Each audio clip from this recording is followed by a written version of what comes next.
Welcome back to another spoiler roundup video. It is post-weekend now, so I'm going to pull out the spoilers that I think are the most exciting. And of course, I am going to start with what was in the thumbnail. So if you've come here to talk about big, stupid, fucking green mythics, we're just going to jump straight into it with those. If you like the video, hit the like button down below. And if you want to join the Patreon and get involved with my community, there's a link to Patreon down below as well, where you get a free altar sleeve. Anyway, moving on. Cultivable Colossus. This is a 7-mana trampling plant beast. Its power and toughness is equal to the number of land you control. When it enters the battlefield, you may put a land card from your hand onto the battlefield tapped. This is a thing we're seeing a bit more often than we used to. We saw it was on Uro, and now we're seeing it on this thing as well. If you do, draw a card and repeat this process. Now, my first thought was that if you had a Simic Growth Chamber, as I have in Tachova, you'd be able to just draw your entire deck or make infinite mana with Lotus Cobra.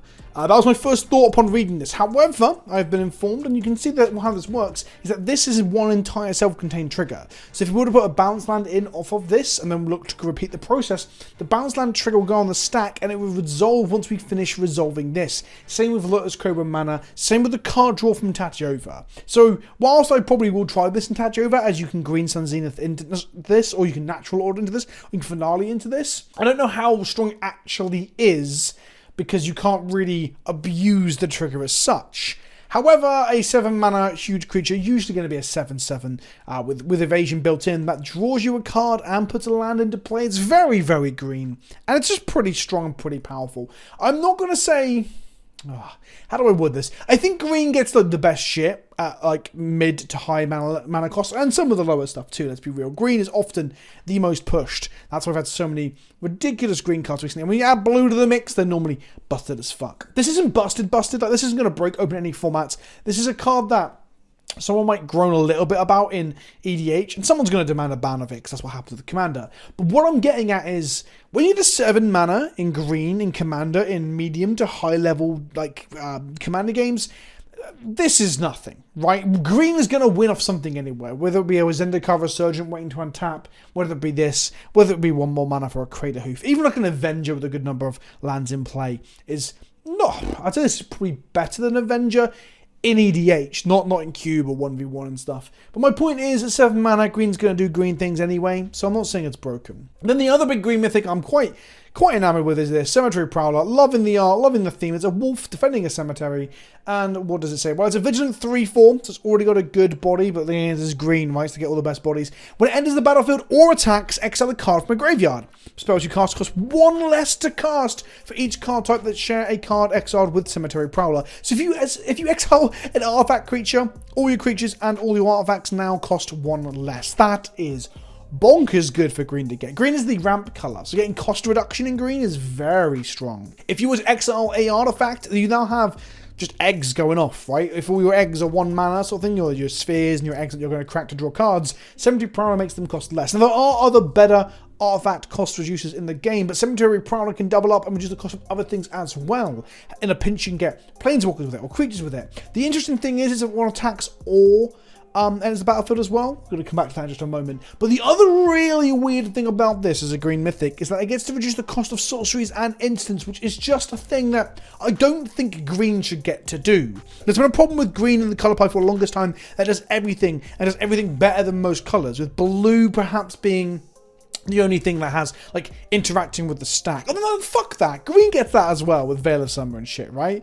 Green gets everything to some extent, especially if it's stapled to a creature. So the fact that you can Storm off and, like, green Slime Storm and shit might be a thing. These are cards that won't command Legends and stuff.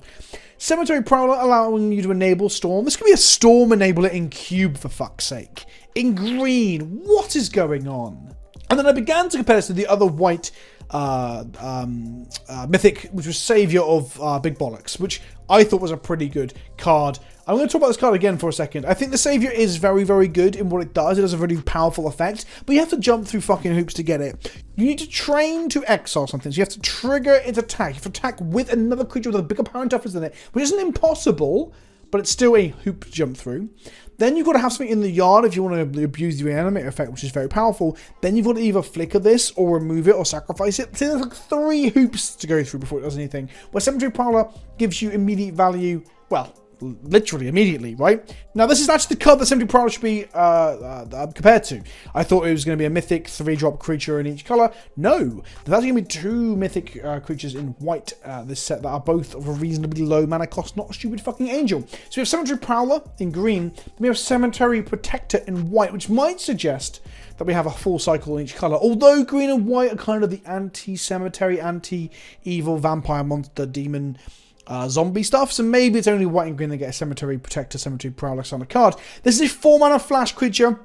Now, upon entering the battlefield, exiles a card from a graveyard, and then whenever you play a land or cast a spell that shares a card type with the exile card, create a 1/1 white human creature token. So interestingly, this can trick off lands, which obviously the cost reduction on Cemetery Prowler does not, and it makes 1/1s. The really interesting thing is that this costs 1 more mana, has the same stat line, but has flash, which is cool that white's getting more flash, as we know from Gavin Verhey's discussion of what white is getting, but it only exiles on ETB. Would this been broken if we flashed it in, exiled something, untapped, went to combat, attacked, exiled something, then cast some spells to make some 1/1s? Like, we have to put this in harm's way by attacking with it, and it's not vigilance, and it has no inbuilt evasion, barring I put perhaps flashing it in on someone's end step. Like, why does it not trigger on attack? The 1/1 white humans that it creates will obviously be a payoff for other human tribal cards. My preview card today is, I've got a whole video on this, it's a whole 5-minute video, a Hamlet Vanguard, which actually doesn't even care about human tokens. So that's not even a thing either. And while the 1/1s might be better in standard or lower power level things, and limited especially as well, the 1/1s will be so much better than the cost reduction of Cemetery Prowler. Cost reduction in like historic, modern, legacy, vintage, commander, canlander, any format with a power level slots to ramp up, even pioneer perhaps, is way better than making a few 1/1s. I guess you can make a 1/1 per land drop, which is a thing that green gets on other creatures anyway. I don't know. I think this is a really cool design in a vacuum, but I just feel like it's kind of dumb. Cemetery Protector I'm talking about, the white one. It's kind of dumb when compared to the green version, which just seems so much better. So much better. Then we come to one of my other favourite cards, which was going to be the thumb card for this preview roundup. Toxrill the Corrosive, a 7-mana 7/7 slug horror. Now, this card could be shit. This could just be a Yargle for all I care. The art is fucking incredible. The alternate art is even better. I love this. This is Innistrad. This is fucking like a ridiculous horror. This is gothic horror pushed to the extreme. We have a creature feature of a slug horror. But on top of that, the card's actually pretty good. At the beginning of each end step, put a slime count on each creature you don't control. So each opponent's creatures, you put a slime count on each one. Creatures you don't control get -1/-1 for each slime counter on them as a static ability attached to Toxrill.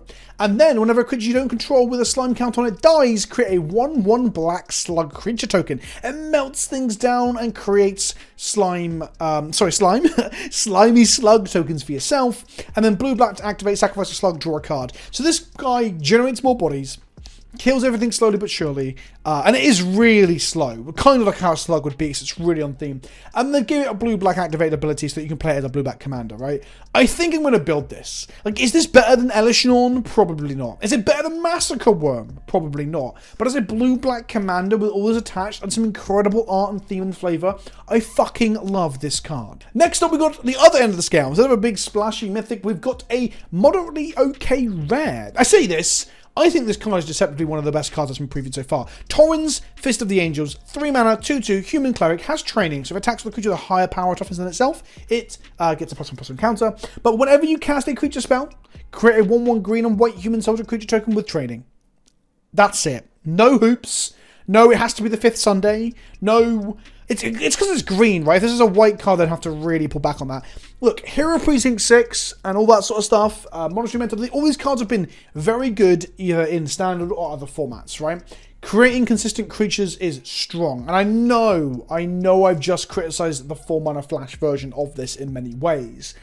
But I think this is stronger just for the low mana cost, right? Like a Monastery Mentor gets a lot worse if it costs 4. Although I guess if it costs 4 and flash, oh fuck, am I starting to doubt myself? I guess Cemetery Protector plus Torrens is kind of nuts if you can... No, actually, no, I'm still on the fence. I'm still certain No, hang on, fuck it. I've just realised. Torrens, there was no hoops. That's what I'm saying, there's no hoops. Cemetery Protector, there is an ideal world where you like, curve Torrens into Protector, and you exile something from the graveyard, and you're casting creature spells and making 1/1s, but the Protector does fuck all if your graveyard's empty. It does fuck all if they have graveyard hate. Hell, it's a non-bow with Rest in Peace, for fuck's sake. Meanwhile, Torrens is a 2/2 for 3 that grows if you have bigger creatures, which you will do in a graveyard aggro deck, and then it makes bodies every time you cast a creature. That's some good shit. And they're 1/1 bodies with training. So they're 1/1 bodies that grow. And then the next time when you make another one, that one can grow off the next one. Oh, I think training is going to be... It's not exciting. It's not making my tits tingle. But it's a very strong mechanic just for being aggro with like a flood of bodies. Or a steady progression of bodies, should I say, against an opponent. And then we come to House of Haunted Dolls. Now, I'm very scared that I'm going to have the wrong translation for this bad boy. But, according to Mythics Spoiler, it is an artifact for 5 mana that has 1 tap, exile a creature card from your graveyard, create a copy of the exile card, but it's a 0/0 artifact construct creature token in addition to its other types. And with this creature, it's +1/+1 for each artifact you control, and that creature gains haste until end of turn, activate only whenever you could cast a sorcery. So it's a 5 mana artifact with a 1 mana activate ability that essentially makes a Scarab God style token, but that Scarab God token is only power is equal to the number of artifacts you control. Very fucking interesting. Firstly, the House of Haunted Dolls shit with pink dolls and stuff. This is creepy and fucking awesome, and I love it. But further to that, the design is really fucking interesting. Scarab God was a 5 mana threat in itself that also had extra text on it that also was hard to kill. So I don't really think we can, in good faith compare this to Scarab God in terms of how much play it's going to see. But somewhere between Scarab God and Throne of the God Pharaoh, or whatever the fuck it was called, the thing that brought them back as 4/4s on Earth ones. It's like that. Except you do have to quit 1 mana to it, but the creature has haste, and they can be bigger too if you are playing like Mind Stones and Mana Rocks into this. This is really decent. I think this is going to be a good card in Commander, without a fucking doubt.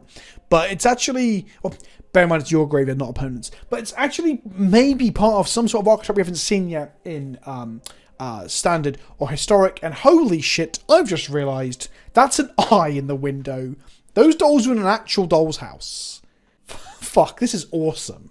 Next up, we have Vols Dolls Ebekondeos, which I'm going to rely on the translation from mythicspoiler.com. If you gain some life, put some counters on it, it does a thing. If you gain some life, put some counters on it, and it gains flying, and then if it's got 10 or more, and it's a fucking indestructible. Do you know what? It's just another card that people are going to play in those fucking Solstices decks that we keep seeing running around Historic Ladder. And cool. And then I will just finish off by mentioning these. Geralf Visionary Stitcher is zombies you control have flying on a 1/4 3 mana human wizard body. It has blue tap, sacrifice another non-token creature, which is a shame because now it doesn't really play into the zombie token theme of the set. To create a XX blue zombie creature token where X is the sacrificed creature's toughness. And then there's Necro Duality as well, which is whenever a non-token zombie enters the battlefield under your control, create a token that's a copy of that creature. In some ways, I kind of wish Geralf had zombie tokens you can charge flying, similar to some of the payoffs we saw in War of the Spark, and it could sacrifice tokens to create bigger tokens. But I don't know, there's probably some balancing here in Standard or in Limited or whatever. Loving the art, loving the depiction of Geralf. I'm loving this archetype and this like new style of playing zombie tokens and stuff. I like it a lot. I'm not that excited because Necro Duality is basically just a Panoramicon that also doubles the body in many ways. I don't know. Oh fuck, no, I misread this. I thought Necro Duality was copying tokens. It actually... Wow, I make token copies of the non-tokens. Oh baby. I wish you made them not legendary. Is that too much to ask so I can have 2 Grimgrins?